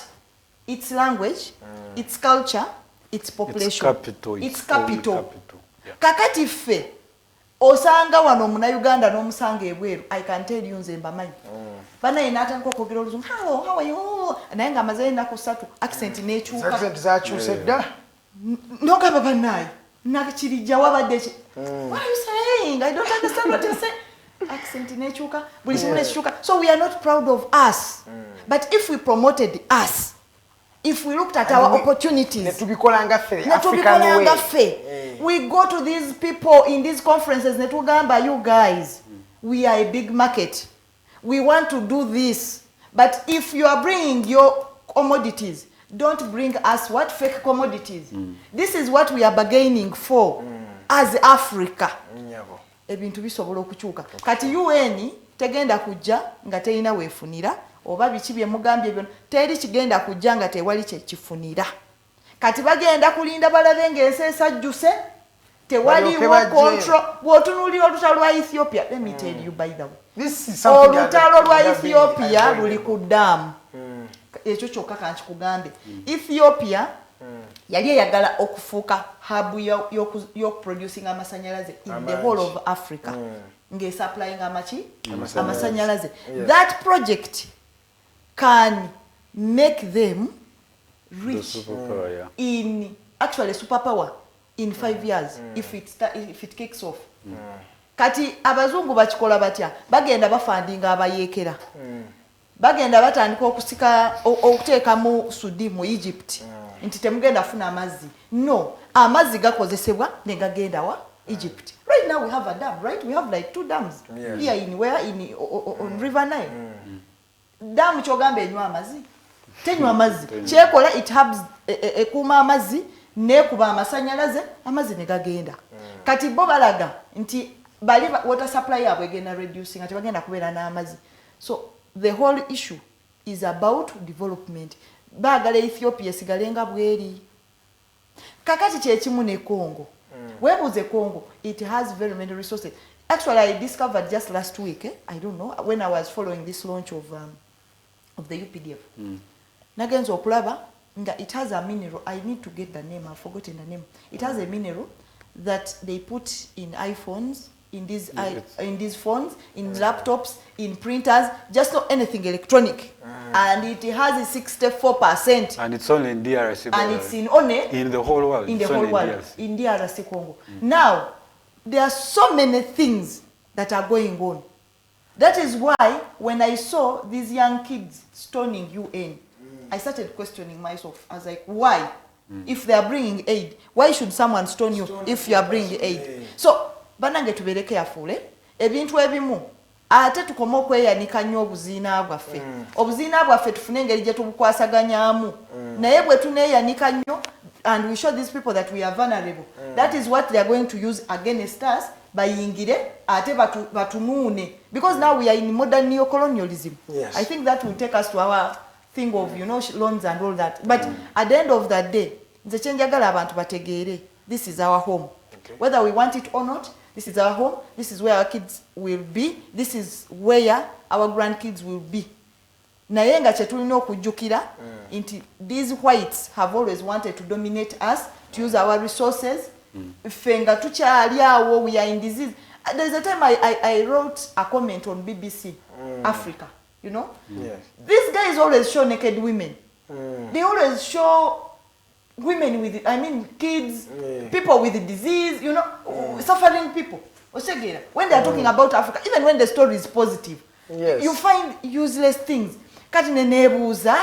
You mean we Africans don't put on clothes? I'm seeing Edgar putting on a very modern sweater. Yes. I'm seeing my brother Roger in a very good t-shirt. I'm putting on a coat. Just to add on, a gentleman called Peter Sabiti has just commented right now. Agambe, someone asked why African Union was quiet on what's happening in DRC. Yes. The countries that have interests in DRC are much stronger than African Union. Exactly. Kati sawa zino, why should we be projected in international media as vulnerable people, as people with the disease? Fechogamba Africans tewali omuntu avuga Range Rover, lwaki tebamutekayo? Why is it that we always want to look at the sad part of Africa? Africa yetaaga obuyambi, all the time ffe twetaaga obuyambi. Kyogamba ffe tetusobola bayamba. Obuyambi tubwetaaga. Eddakiika ziri 26 ezakayita ku ssaawa 2 ez'okumakya. Kati nno kadde kaako okutukubirako ku ssimu gwatulaba olunaku olwaleero. Feel free to just call us. The numbers will be rolling on your screen right there.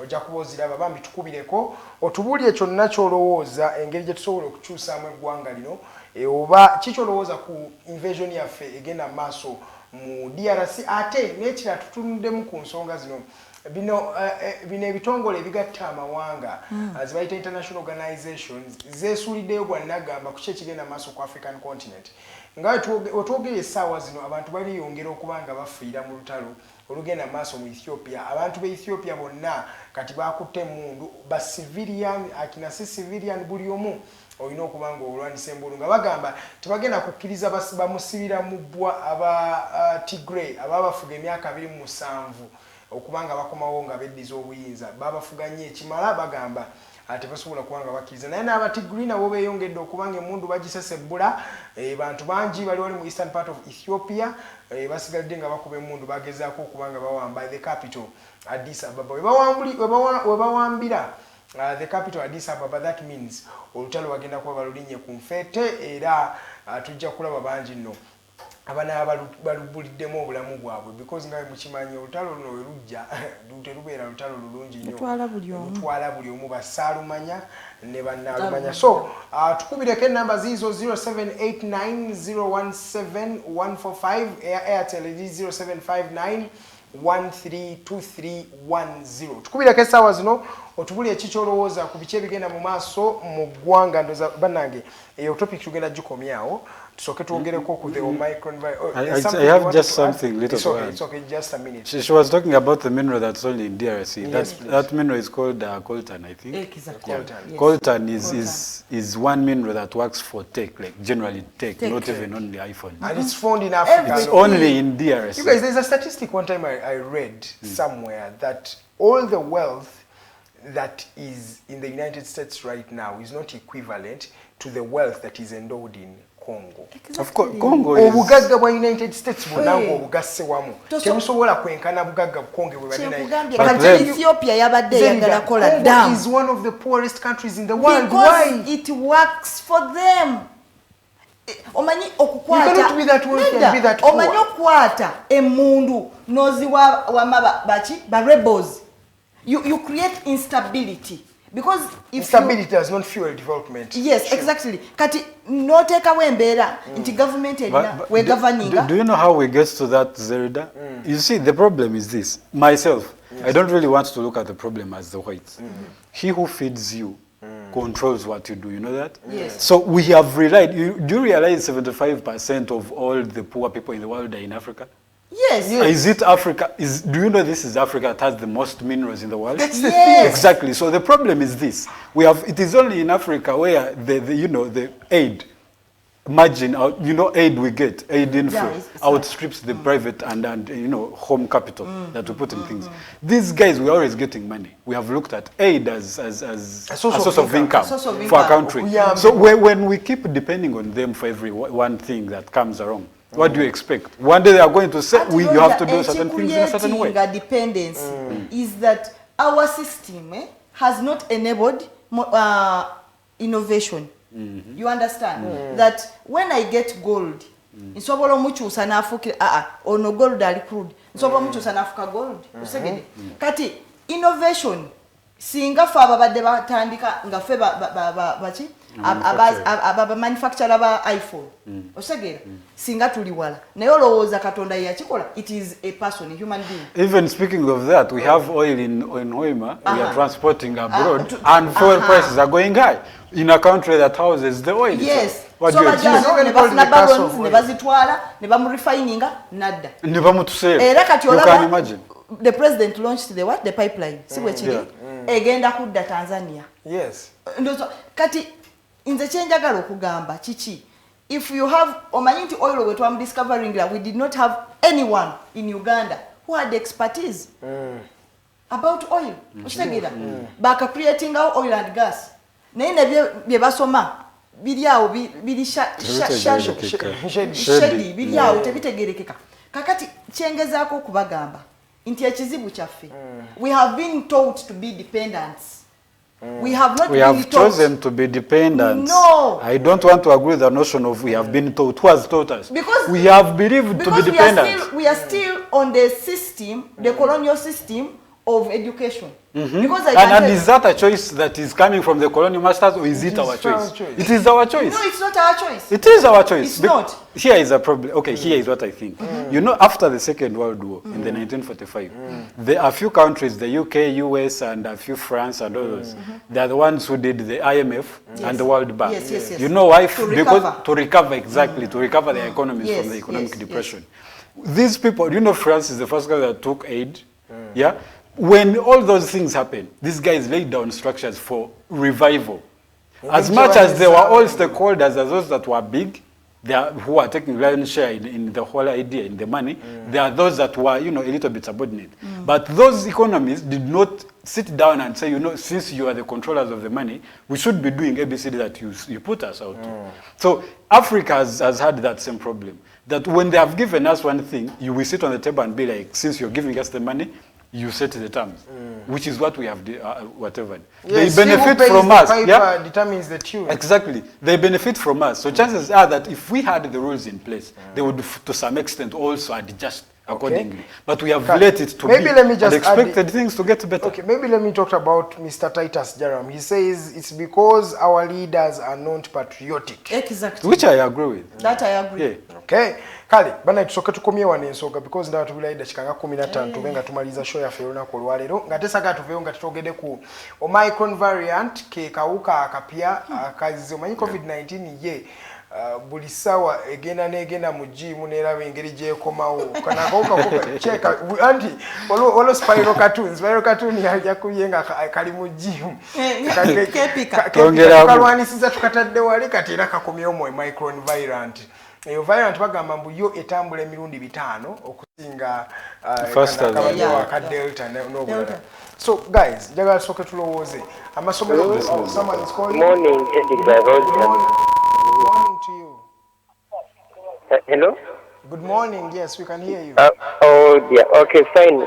A quick one. I wanted to clarify on a few things in these 2 or so minutes, especially in regards to your attack to Congo, because honestly, as a taxpayer, I am not a party.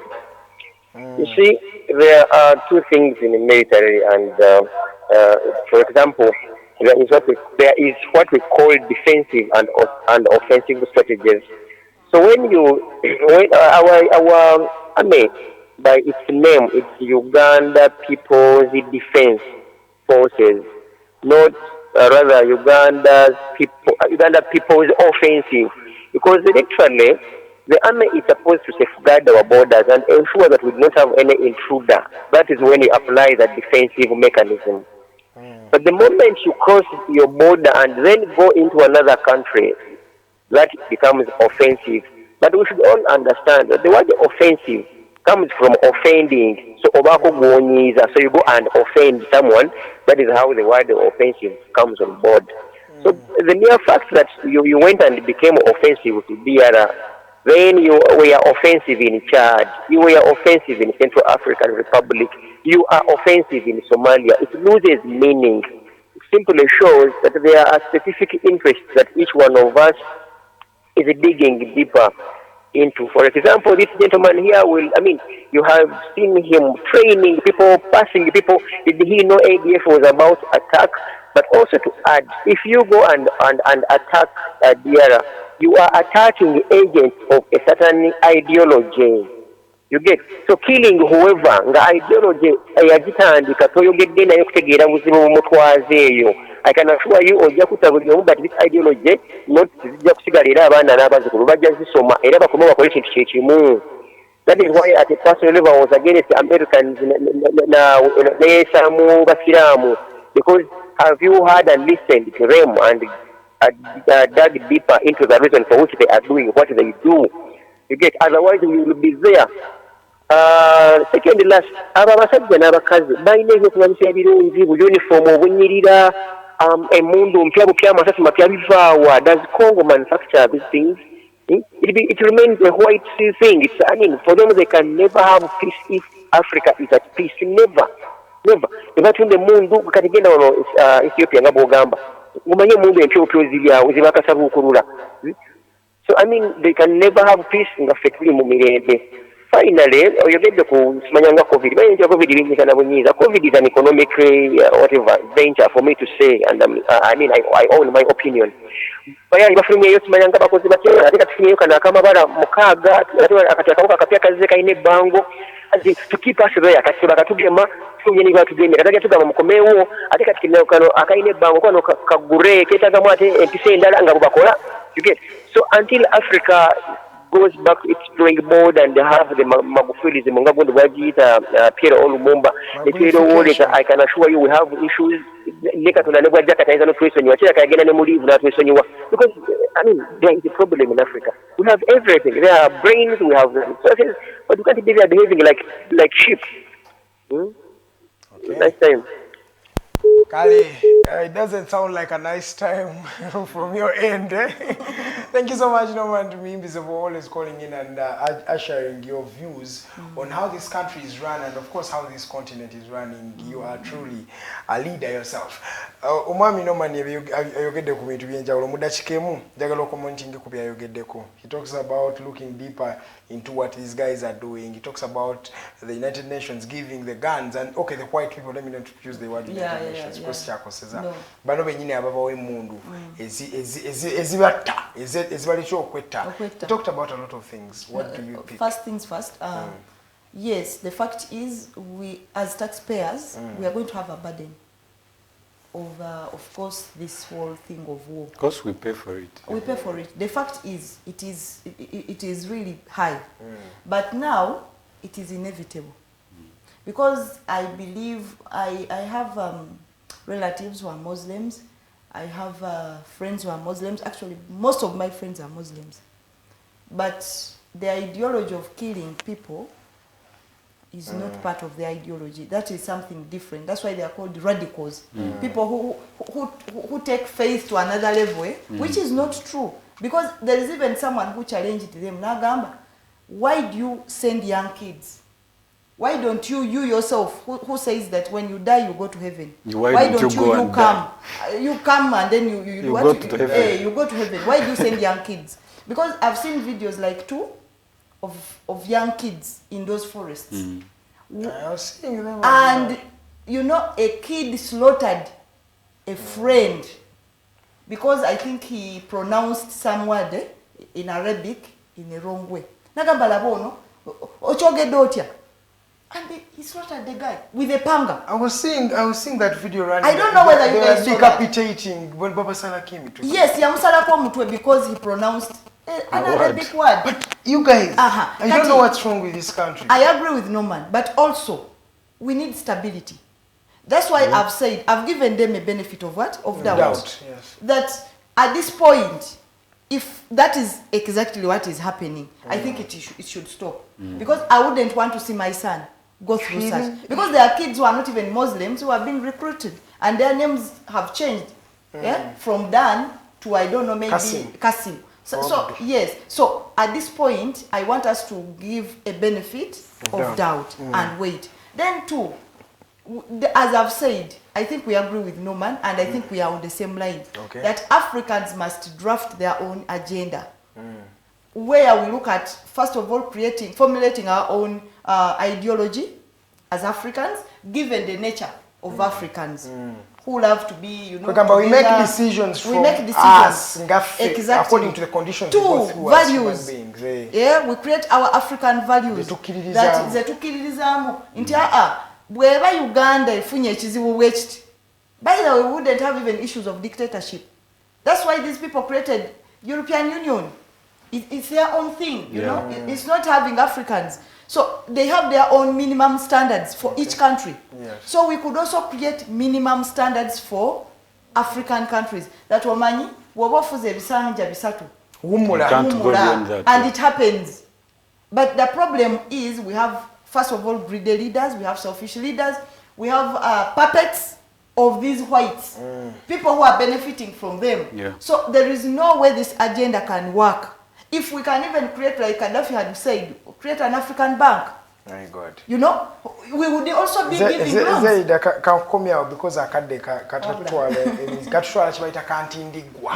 Rogers, COVID-19, Omicron variant erimu gwanga etuse mukadde nga Uganda ebadde egamba by January tugenda kubata. So by January, there is no curfew. By January 10th, students will be going back to school. And behold, the Omicron variant.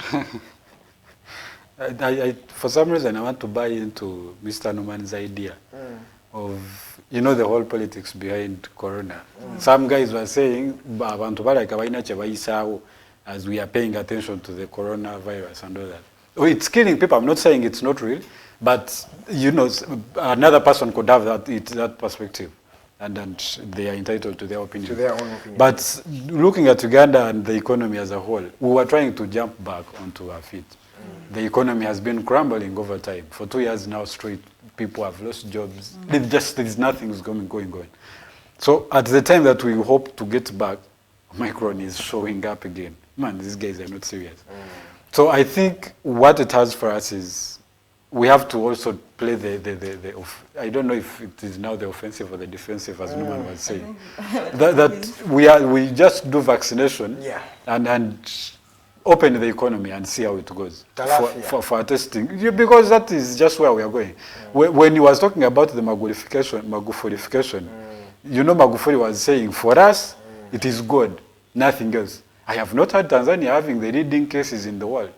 Yeah, because they intentionally did not tell those cases. Well, we could say intentionally, or they could not have been there actually. So it's either way, it's possible. It's impossible, my brother. We can't rule it out. COVID-19 is an international pandemic. It is why I said some people could have it that way. Yes. I'm not saying Corona is not here, but it's also possible. It's probably, not actually there. Yeah, it's politics. But what it means for the country is we are heading for a steep.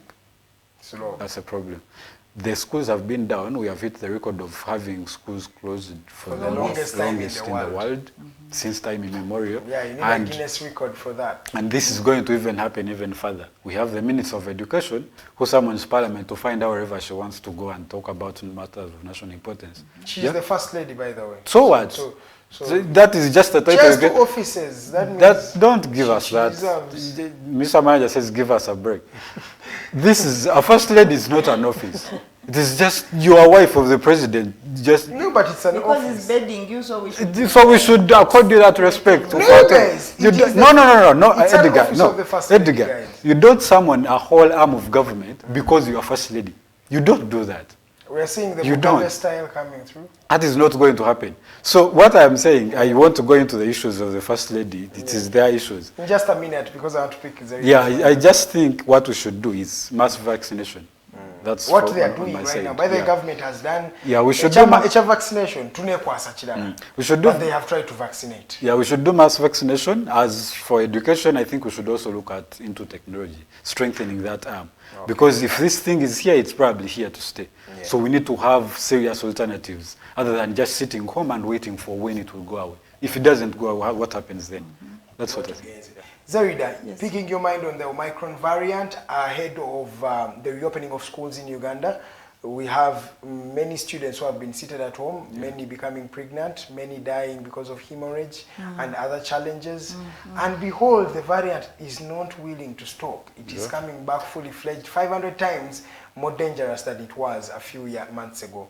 What is your take on the Omicron variant and the reopening of schools in Uganda today? The first thing is, if we do not get a will from, because there are things Roger has talked about, I don't want to go into that again because of time. Yes, please. The first thing is, Ugandans and Africans, I don't know, we have issues.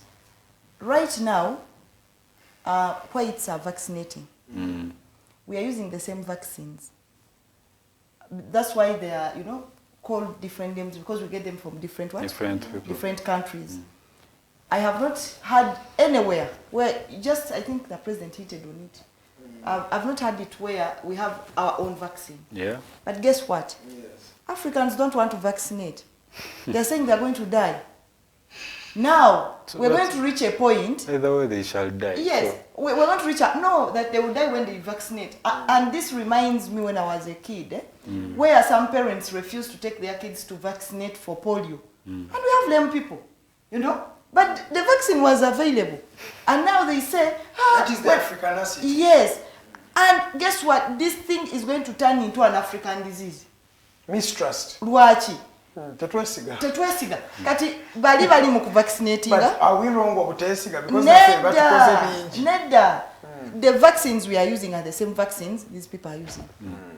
Sawa Zino, if you study the characteristics of this vaccine, yes, please. Africa has an upper hand in terms of fighting it. Yeah. And if we are vaccinated, it's actually much better. Additional, I was saddened when I read a headline in Daily Monitor last week saying that we might hit the World Health Organization target of vaccination in Easter.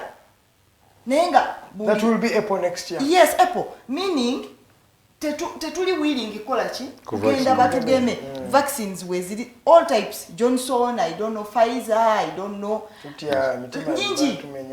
nyingi kakati bananga abana Uganda abatulaba tugende twegemese. Let's do our part. Let's keep SOPs. Mask tojambala because olabye mu police oba olabye wa maje kubanga obulamu bubwo ng'omuki ng'omuntu. Fefe nyini bwe tunabeera ne discipline. This virus is about discipline. Bw'onobeera ne discipline tebujja kutambula. We won't spread it. Naye kati back to government. Banange tetugenda kubeera ku kintu kimu. I have locked down the country for 2 days, for 2 months, for 2 weeks. I was waiting for that show. Abalala ne batandika n'okugamba twali tukyalina mu second wave. Nga waliyo government officials talking of a third wave, of a fourth wave, of a fifth wave. Kati naffe ne tutandika okugamba bateeseza n'akawuka. They should be showing up at this time. Kati nawe n'otandika okufuna mistrust. Kubanga really we are still grappling with the second wave. Someone is saying waliyo third wave. By the way, fifth wave ejana banyana muulya kacho. There is no Nogamba bana ituli kuchi. Kakati kyensaba government emanye. Creating alternatives, as he has said, that can enable us to not necessarily affect the economy and education nebirala. Wanga byonna bibeera affected. Tugende maaso nga tukola naye nga tulina alternatives ezokukola nga ate tuwe affectinze mu bulamu bwaffe, our well-being, you know. So that is the kind of thing that we should adopt the approach. Okay, akatalekeka, in just a minute give us akatalekeka, sagala osiibule because gwe abantu bawano bakumanyi gwe ne wotasibula. Just bawa akatalekeka. Akatalekeka wanange week eno I usually give that week eno. Yes. Nga virus bwezze mbegayiridde. Tuve ku propaganda. By the way, n'ababadde batambuza propaganda. Ntino virus tekola ki? Nti teriiwo. Nalaba ba posting ebifaananyi nga beegemesezza. So let's go and vaccinate. At all parishes webiri. Let's go vaccinate. Tufune cards zaffe. Tukuume obuyonjo. Tukuume distance ezo. Social distance. Tulye nnyo fruits. And in the morning zuku kakeera. Vitamin D omusana gwa vitamin D gwa kumacha nalabanga jjajja wange nga akeera. So tukeere tufune vitamin D eri nacho egenda tuyamba nnyo mu boosting of our immune. Baagala nnyo. Kale. Rogers gwengenda kukuwa nawe dakiika emu osiibule kuba kulabye olunaku olwaleero ate nkwebaze okuba ng'otwegattise ku olunaku olwaleero. No replacing the big shoes of Miss Nana. Africa. In fact, you didn't replace them. Maybe you, what's the right word to use? You're the one who has a lot of diction. I stood in. You stood in. Thank you so much. You always have a word. He always has a word that you will use.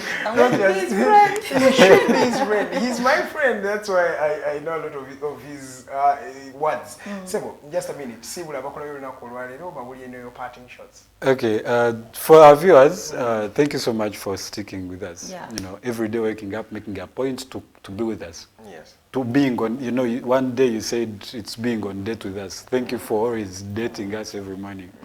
And it's not easy. The times are not easy. But you always show up, and we are trying to build a country. We want to create the Uganda we want. So I want to thank you. Okay. For my parting shots, guys, vaccinate. Omicron is on the way. It is in South Africa. It is somewhere else. Has not reached here, but it's coming. It's on the plane. Yeah, it's soon. Very soon, it's going to be here. Japan. Is it Japan? Yeah. Japan just had its first case, and they were saying the guy who got it was a nation of Namibia. That he had flown out of his country to Japan, and he probably had come with it. So if that was true, that means it's actually already here. So, gentlemen, one thing I want to tell you is just go out and vaccinate. Leave the rest to God. Thank you so much. Thank you so much, Rogers. Thank you so much, Ms. Kakaizerida. And thank you, everybody who has been watching us. And today, it has been an insightful discussion. It's always an insightful discussion that I have with you, ladies and gentlemen. We promise to break down a conversation with this country, and it is exactly what we are doing. At just 51 minutes past 8 a.m., allow me to remind you that tonight, we're going to be having the Hotline Show by Mr. Abdalatif. I called him Comrade Tiff. He's going to be hosting that. And today's topic will be the role of the young people in national liberation. And the guests will be Mr. Maseruka Sadat, a youth leader from the Alliance for National Transformation, and Akelo Fianis Mary, who is a former woman member of parliament for Busia. She is a woman member of parliament candidate for Busia on behalf of the National Unity Platform. And Miss Nabadashami, who is the youth leader in the People's Front for Transition, stroke Jema. Abo bagenda kuba bagenyi omwami Comrade Tiff olunaku lugenda kwa lwali sawa emwe yakawungezi 7 p.m. To 9 p.m. They shall be here and they will be talking about none other than the role of the young people in the liberation of this country. Thank you so much to everybody who has watched us, everybody who has sent us messages, comments, status. Thank you everybody. Thank you so much. And of course, make it a date tomorrow, same time, same station. The platform is the Alternative Uganda, but the social media platform, the media platform is called the Alternative TikTok, but the social media platform is called the Alternative Uganda. So gwayagala okutunonyerezako, genda ku Facebook, genda ku Instagram, genda ku TikTok, genda ku YouTube, genda ku Twitter, genda ku buli mukutu kwetulinga the Alternative Uganda. Eyo page kwetu streaming ira. Naye omukutu gwaffe guno gwennyini baguyita the Alternative TikTok, a new media platform or a new television that is streaming strictly online. That means we are into the future, because the future of media, you want it or you don't, is digital. So we are the Alternative TikTok and we are still giving you more shows. Remember, we have the Mighty Drive, we have the Voltage, we have the Hotline, we have the Diaspora Link, we have the Snap Talk Show, we have Edisolio Mukulu. There are various shows that you do not want to miss. And we also go stream live events, we stream weddings, we stream press conferences, we stream burials, whatever you want, even if it's a birthday, we stream it for you. So feel free to send us an email or just contact us. The number is 0701 800-212. That is Mr. Mukose Arnold Anthony, the programs director of this particular media house. So feel free to call him anytime for any inquiries, and he's a gentleman who always has prompt feedback. He will get back to you as soon as he can. My name is Edgar. I have worked with Kakai, I have worked with Rogers, I have worked with Teddy Tenjo as my producer, and the gentleman Arnold is the man who's on camera today. He's versatile, and you can find him, by the way, in a music studio as well. He's very, very talented. Ladies and gentlemen, why am I still speaking? Good morning, Uganda.